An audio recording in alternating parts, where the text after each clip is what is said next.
Bonjour et bienvenue dans la caverne de Radrogor. Aujourd'hui, nous allons étudier le contenu de la prochaine boîte Star Wars Shatterpoint numérotée SWP-38, la Clone Force 99, autrement dit la Bad Batch, qui est prévue à l'international le 19 avril, en espérant qu'il n'y ait pas trop de retard en France, comme souvent en ce moment. Cette extension contiendra 4 unités, dont 2 unités secondaires au choix.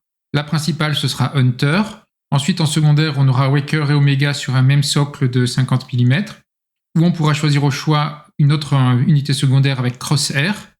Et puis en soutien, nous aurons 2 personnages Echo et Tech, chacun sur leur socle.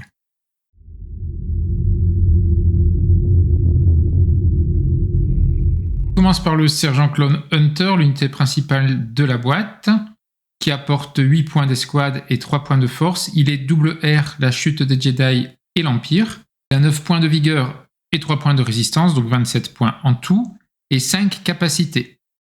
La première à l'activation, We prefer going to them, nous préférons aller vers eux. Au début de l'activation, choisissez une autre unité soldat clone et un personnage de l'unité peut foncer. Et si l'unité choisie était Bad Batch en plus, alors elle peut plutôt avancer. Donc ça nous permet de faire avancer une autre unité, en tout cas un personnage d'une autre unité Bad Batch. Ou sinon foncer si c'est pas du Bad Batch, donc ça c'est bien. Ensuite active Striking Distance qui coûte une force. Un personnage peut foncer et ensuite faire une attaque à 5D. Donc pour une force, vous avez le droit à une attaque à 5D gratuite, qui coûte une force. Donc double attaque possible, et ça ne précise pas un autre personnage, donc vous pouvez attaquer 2 fois le même si vous voulez, attaque normale plus attaque à 5D pour le finir s'il y a besoin, ou carrément attaquer un deuxième personnage, pourquoi pas. Donc double attaque possible, ça c'est quand même évidemment fort. Ensuite on réactive Tracker avancé. Quand une unité principale fait un déplacement, après que tous les mouvements ont été résolus, cette unité peut foncer vers le personnage ennemi qui s'est déplacé. Donc en réaction au déplacement d'un primaire, il n'y a pas de notion de ligne de vue en plus, vous pouvez faire foncer Hunter vers ce personnage ennemi, si c'est un principal. Ensuite, inné, it's hard to compete with a Jedi, donc c'est difficile de se confronter à un Jedi. Quand un personnage de cette unité défend contre une attaque, il peut relancer jusqu'à 2 échecs, et si elle a en plus cette unité à exposition, elle peut même relancer tous ses échecs. Systématiquement, de façon innée, Hunter relance au moins 2 échecs en défense, et si en plus on lui a mis une exposition, il pourra quand même relancer tous ses échecs. Il ne pourra pas utiliser ses maîtrises, mais il pourra relancer tous ses échecs. Donc ça c'est inné, donc ça veut dire qu'il a une très bonne défense, puisqu'on a une relance des échecs possible. Enfin, en capacité innée d'identité, The Leader of the Batch, donc le leader de la batch, quand un soldat clone fait une attaque, il peut changer un échec en touche, et si c'est un Bad Batch, il peut changer un échec en touche ou en maîtrise. Donc grâce à Hunter, tous les soldats clones, il n'y a pas de notion de distance, peuvent relancer un échec, changer un échec en touche, et si ce sont des Bad Batch, ils peuvent même changer en touche ou en maîtrise si c'est mieux pour eux. Donc ça fait 2 capacités sympas de Hunter, puisqu'on a l'une qui permet de faire de relance c'est que pour lui, mais une qui permet de relancer des échecs en défense, et l'autre qui permet à tous les soldats clones de changer un échec en touche lorsqu'ils attaquent, voire en maîtrise quand c'est une Bad Batch. Donc là, on a vraiment des capacités tout à fait sympathiques, avec possibilité d'une double attaque, des relances en défense, des relances en attaque, y compris pour lui. On est sur du costaud, là, je pense. Passons aux 2 postures de Hunter. Celle du haut, Knife Fighter, donc combat au couteau, est plutôt en mêlée, avec du 7D en attaque en mêlée, 6 en défense. Sinon, à distance portée 4, c'est du 6 et du 5. Au niveau des maîtrises, elles sont donc bonnes en mêlée, avec du 1 à 2 critiques, un foncé, des repositionnements possibles, et une entrave aussi qu'on peut donner. À distance, on a une touche, un dégât dans le pool, ou jusqu'à 2 critiques, une touche, ce qui est quand même déjà pas mal. L'armure de commando modifiée est plutôt solide, avec 1 à surtout 2 blocages, et même un soin compris dedans, et éventuellement un foncé également. Si on regarde l'arbre, on a 3, 4, 5, 6, 7 dégâts, c'est pas énorme, mais n'oubliez pas qu'il peut faire l'attaque à 5D supplémentaire contre une force. Donc 7 dégâts possibles. Après, on a 2 percussions possibles. On a la possibilité de mettre une contrainte, ça c'est évidemment toujours fort. Il peut foncer. Il y a du soin dans les 2 branches. Il y a un soin en haut et par contre 3 soins en bas. Et aussi un repositionnement.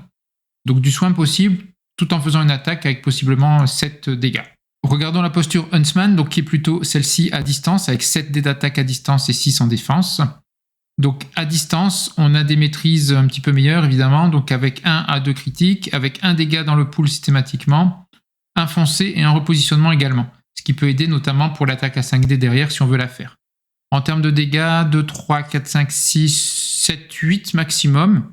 Donc toujours pareil, c'est pas énorme, mais c'est quand même beaucoup. Mais c'est pas énorme, mais on a toujours l'attaque à 5D possible derrière si c'est pas suffisant. Là, on a pas mal d'états de contraintes. Enfin, on a une exposition, on a 2 percussions, on a une contrainte possible, et un repositionnement et des soins à la fin. Donc soit 2 dégâts, soit un repositionnement et des soins à la fin, selon l'état de Hunter. En défense, les maîtrises sont les mêmes que l'autre posture. Bon, c'est plutôt solide, surtout que n'oublie pas qu'il peut relancer des échecs en défense et également des échecs en attaque, avec ces 2 capacités. Donc ça le rend d'autant plus fort. Il ne met pas le maximum de dégâts, il est plutôt à 7 ou 8 au maximum, mais on n'oublie pas qu'il a son attaque à 5D possible, donc ça va peut-être pousser à consommer une force pour refaire une attaque à 5D derrière, si on veut finir quelqu'un.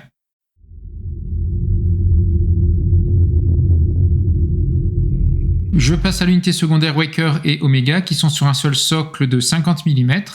Eux aussi ont les 2 airs, la chute des Jedi et l'Empire. Ils coûtent 4 points. Ils ont 4 capacités, j'ai pas parlé des mots-clés. On a Bad Batch, Soldat Clone, République Galactique et Scoundrel, donc scélérat. Ils ont 10 points de vigueur et 2 points de résistance et 4 capacités. La première à l'activation. Au début de l'activation, un personnage peut foncer. Si le mouvement se termine à portée 1 d'un personnage ennemi, alors il peut percuter le personnage. Donc on imagine Waker plutôt qu'Omega, mais ça marcherait aussi avec elle. Il fonce, il arrive à portée 1 d'un ennemi, et là il le percute. Mais il faut arriver à portée 1 d'un ennemi. Ensuite, capacité qui coûte cher, capacité active, qui coûte 2 forces et en plus une action. Donc un personnage de cette unité peut faire une attaque à distance. Il n'y a pas de limitation, c'est pas 5D, c'est une attaque normale, c'est pas une autre cible. Donc en fait, là aussi, un peu comme avec Hunter, mais là c'est plus cher, on a une double attaque. Mais Hunter, c'est une deuxième attaque à 5D. Là, c'est une double attaque complète. Donc vous pouvez faire une deuxième attaque gratuitement, mais ça coûte une action et 2 forces. Donc ça peut paraître cher, mais une attaque complète supplémentaire, sachant que les 2 unités vont faire leur attaque, donc finalement ça fait donc 3 attaques successives pour cette unité. Ça peut quand même être très fort. Mais effectivement, ça coûte une action et 2 forces. Donc il vous restera que vous pouvez faire juste, si vous faites cette action. Alors notez oui que vous pouvez faire cette action et l'action d'attaque, parce que là c'est une action de capacité, c'est pas une action d'attaque. Donc l'action d'attaque et l'action de capacité c'est différent. Donc vous avez tout à fait le droit de faire les 2 attaques. Attaque normale, l'action qui donne l'attaque, et l'action si vous voulez, qui donne la possibilité de faire cette attaque. Je sais pas si je suis clair, mais en tout cas vous pouvez faire les 2, il n'y a pas de souci.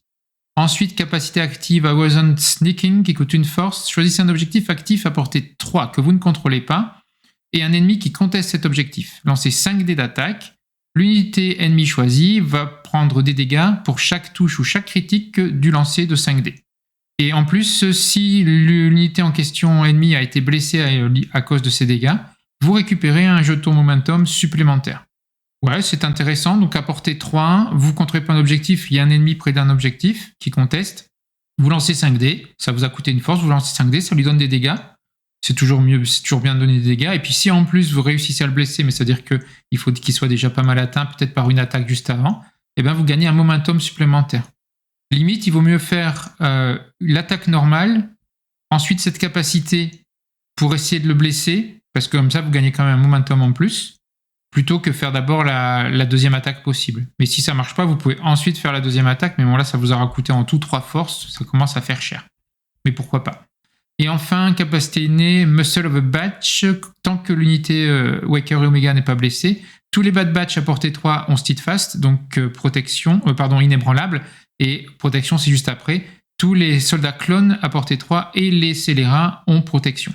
Donc que pour la Bad Batch, ça donne du Steadfast, donc du inébranlable. Par contre, pour tous les soldats clones et même les scélérats, ça donne protection.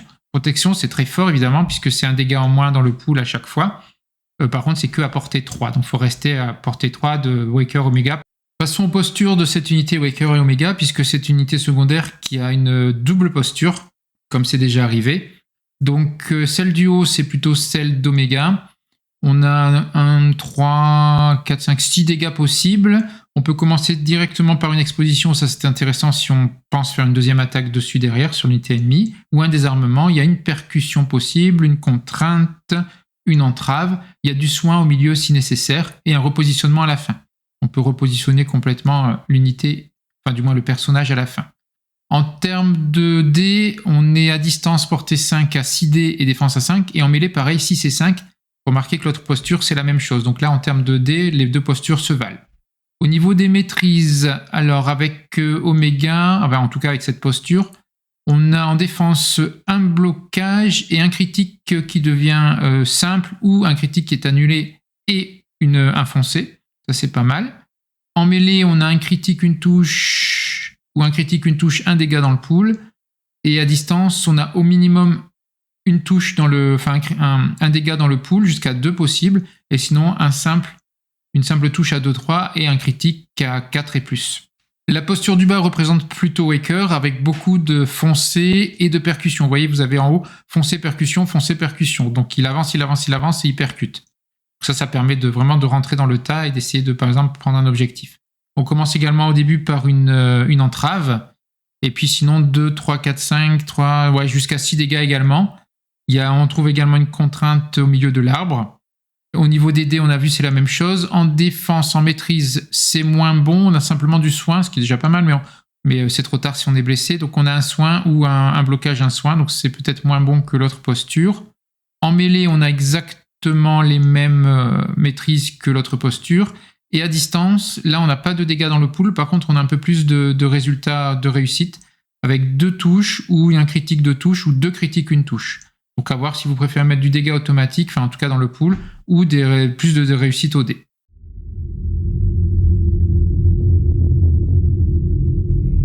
Passons à la deuxième unité secondaire de cette boîte, c'est Crosshair, qui coûte également 4 points. Remarquez que lui est uniquement dans la chute des Jedi au niveau de l'air, il n'est pas dans Empire. En fait, ça a une raison, c'est parce qu'ils vont sortir un Crosshair version Empire en unité principale d'une autre boîte, je crois que c'était en fin d'année. Donc c'est pour ça que là, vous avez un Crosshair qui est uniquement en chute des Jedi. Il a 9 points de vigueur et 2 points de résistance, donc 18 points. Les mots-clés Bad Batch, Soldat Clone, République Galactique, classique.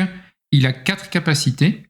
À l'activation Trickshot, si aucun personnage dans cette unité n'est engagé, vous choisissez un ennemi en ligne de vue et l'ennemi subit un dégât et enlève tous ses hunkers.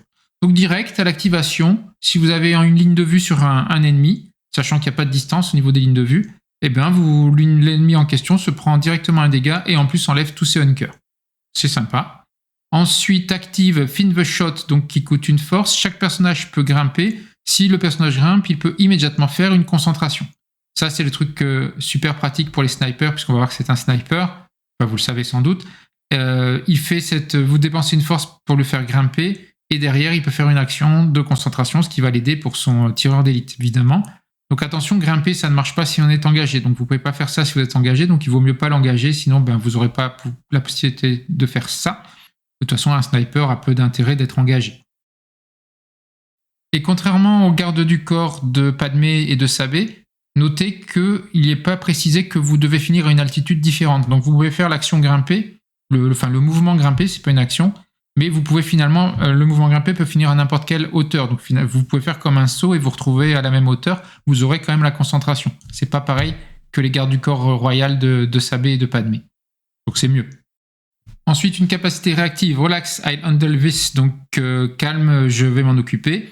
Quand ce personnage fait une attaque à distance, donc c'est une réactive sur lui-même, avant de lancer les dés, il peut utiliser cette capacité, donc vous annoncez cette capacité, et à ce moment-là, durant l'attaque, tous les soins que vous pourriez faire, que ce soit dans votre arbre ou dans vos maîtrises, pourront être utilisés pour enlever une condition d'unité alliée qui est engagée avec le défenseur. Donc vous visez un défenseur, un ennemi, et grâce à cette capacité, vous enlevez au fur et à mesure les conditions qu'aurait votre unité alliée qui est engagée avec cet ennemi. Donc c'est intéressant évidemment, si vous avez engagé quelqu'un et qui s'est pris plein de conditions, vous allez toutes lui enlever grâce à votre tir et cette capacité.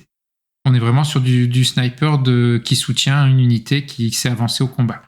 Et enfin, sa capacité innée, The Jedi of a Batch, donc ce personnage, cette unité a tireur d'élite 2, et quand elle fait une attaque à distance, les cibles ne bénéficient pas de couvert. Donc là, évidemment, il faut avoir été concentré. Donc on aura plus 3 dés d'attaque avec Crosshair, et en plus, la cible ne bénéficiera pas de couvert, comme avec Gar Saxon ou avec Guarm. Mais là, évidemment, la différence par rapport avec Guarm, c'est la vidéo que j'ai faite il y a pas longtemps. Là, on peut faire une concentration grâce à la capacité Fin the Shot, ce que n'a pas Guarm, et c'est ça la grosse différence. Donc là, on va pouvoir avancer avec Crosshair, faire un grimpé, du coup être concentré, et ensuite faire une attaque avec tireur d'élite 2, donc 3 dés en plus, et on enlève le couvert. Donc c'est un très bon tireur d'élite, je pense. Il n'y a pas de doute là-dessus. Passons à la posture de Crosshair. Bad play. Sans surprise, il est fort à distance puisque c'est un sniper. Donc à portée 5, il lance 7 dés de base. N'oubliez pas que s'il est concentré tireur d'élite, il va se retrouver déjà avec 10 dés. Donc 7 dés et 5 en défense. Et en mêlée, par contre, 5 et 5, ce qui est correct. Mais évidemment, on va chercher à l'utiliser à distance. Au niveau de l'arbre, on voit directement 2 dégâts d'entrée. 3, 4, 5, 6, 7 jusqu'à 8 dégâts. Ça, c'est pas mal du tout. Et au-dessus, seulement 5, mais avec triple percussion. La dernière case est marrante, vous avez une double percussion dans une même case. Donc quand vous arrivez à cette case-là, vraiment, donc la triple percussion au total, ça permet de dégager vraiment un ennemi très très loin avec le recul de la balle de sniper, on va dire. On a également une entrave, et puis vers le bas, donc il y a un repositionnement, ça c'est pratique, et surtout 3 soins. Enfin, je dis surtout, 3 soins, les soins c'est toujours bien, mais vous vous souvenez de la capacité dont on a parlé juste avant. Il va pouvoir convertir ces soins en suppression d'état d'une unité alliée qui est engagée avec sa cible. Donc si vous avez un allié qui a plein d'états, vous pourrez possiblement lui enlever jusque 3 avec cet arbre. Au niveau des maîtrises, elles sont bien sûr plus fortes à distance avec son sniper, donc c'est-à-dire un critique pour une maîtrise, ensuite on passe à 2 critiques et un dégât dans le pool, ou 2 critiques et un repositionnement. En plus, il y a déjà un repositionnement dans l'arme, enfin bon, on ne peut pas avoir, je pense, 4, non. Ah, quoique, si vous faites 1, 2, 3, 4, 5 et 4, ouais, 5 réussites plus 4 maîtrises, il y a moyen d'avoir double repositionnement, finalement. Pourquoi pas? Ça peut faire aller très très loin. Ensuite, en mêlée, évidemment, c'est moins bon, mais c'est quand même 2 touches ou 2 critiques.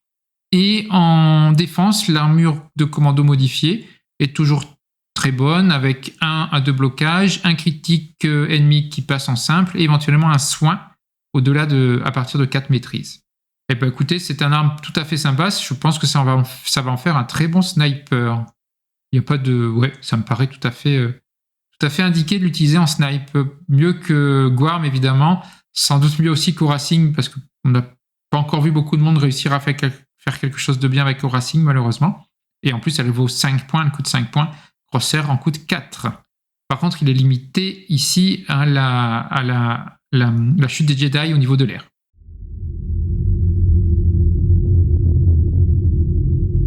Et voici la dernière unité de cette extension, avec l'unité de support, de soutien, Echo et Tech, donc qui coûte 4 points. On retrouve la double R, chute des Jedi et Empire. Ils ont au niveau des mots-clés la Bad Batch, le Soldat Clone, République Galactique et Scélérat.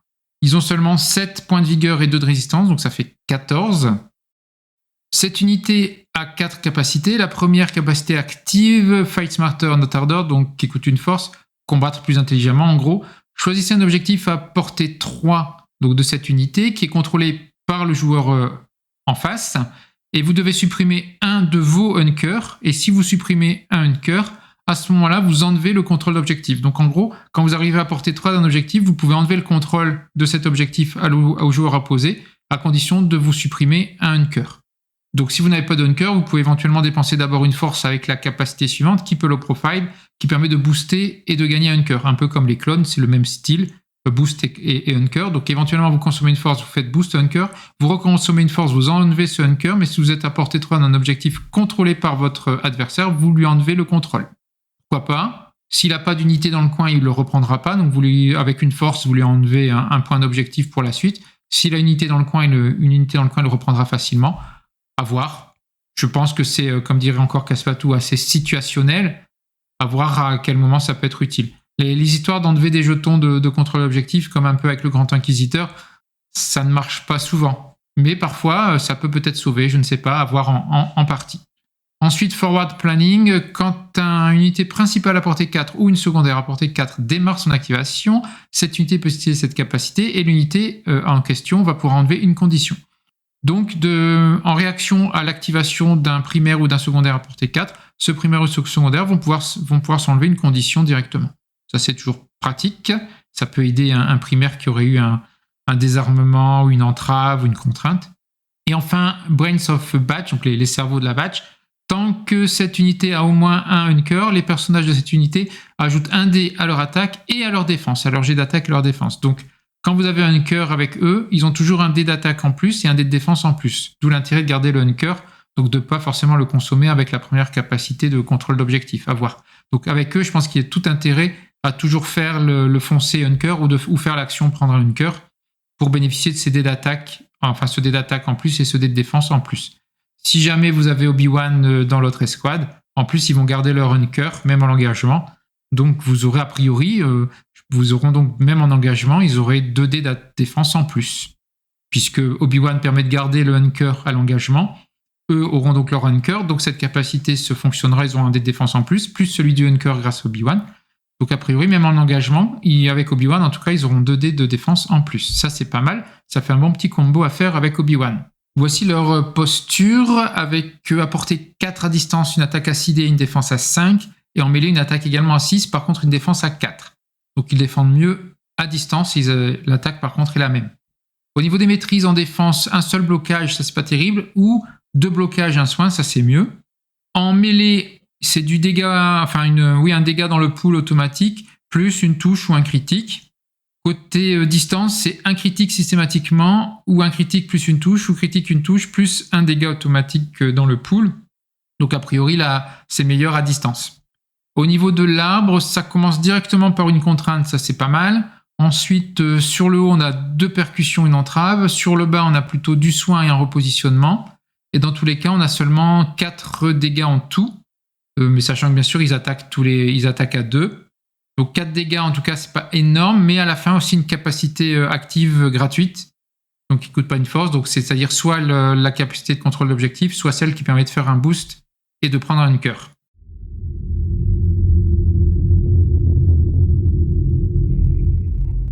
Ça y est, j'en ai terminé pour la lecture des cartes des 4 unités de cette boîte Clone Force 99 SWP 38 qui est censée sortir le 19 avril à l'international, peut-être plus tard en France, on ne sait pas.